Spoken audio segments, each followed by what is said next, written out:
রণকুল বাবু ভালো আছেন তো? আছি ভালো স্যার। আচ্ছা, তো আমরা একটা বৃধান 75-এর প্লটে দাঁড়ায় আছি।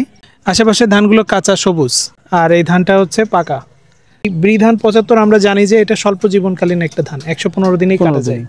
কিন্তু এই ধানের সর্বোচ্চ 5.5 টন পর্যন্ত ফলন হওয়ার কথা। যে টাইমে লাগানোর কথা তার ঠিক 1 মাস আগে লাগানো। আগাম বৃধান 75-এর প্লটে দাঁড়িয়ে আছে, কিন্তু একটু 1 মাস পরে লাগালে ফলন কমে যায় এবং ধানের কিন্তু কিছু চিটা হয়, কিছু সমস্যা হয়। এটা যে 1 মাস আগে করলেও কোনো ধরনের প্রবলেম হয় না, কোনো ধরনের কীটনাশক বা আপনার সার পানিও কম বেশি দেওয়া লাগে নাই।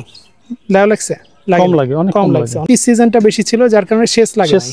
বছর তো এত আগে করেন নাই না, একটু তারপরও আগে ছিল, একটু আগে ছিল, এতটা আগে ছিল না, 1 মাস আগে ছিল না। তো ওই সময় কয় মণ ধান পাইছিল? গত বছর 40 মণের মতো আর কি। 40 মণ। আচ্ছা, এবারও এরকমই হবে, কম বেশি হতে পারে, বেশিও হতে পারে।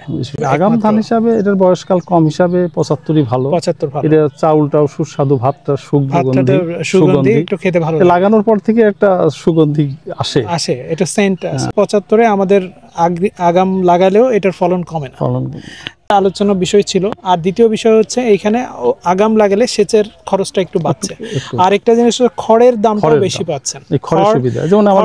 এখন বিক্রি হয়ে গেছে পারমোটা 5 টাকা। তাহলে এইখানে আনুমানিক খড় থেকে এই 75% তো টাকা আসতে পারে। 45 আনুমানিক মোটা, 45 মোটা, 48 বা 5000 আসবে। 5000 মোটা, 5000-এতে আসবে আর 50,000 টাকা শুধু খড় থেকেই আসে।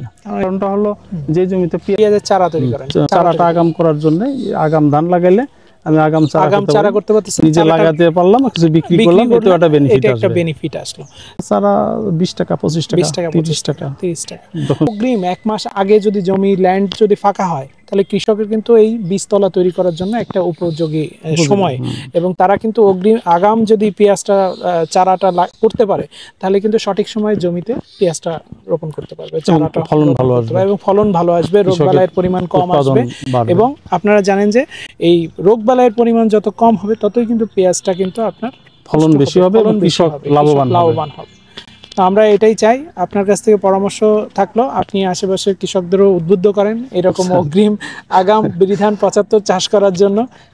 জুনের ফার্স্টে বীজতলা করে আর জুনের লাস্ট উইকে লাগাই দিয়ে আপনি এই ধানটা কিন্তু ভালো একটা ফলন পাবেন। আশা করি যে সেপ্টেম্বরের 20 তারিখের মধ্যে পেকে যাবে, কেটে ফেলবেন, এরপরে বীজতলা করবেন।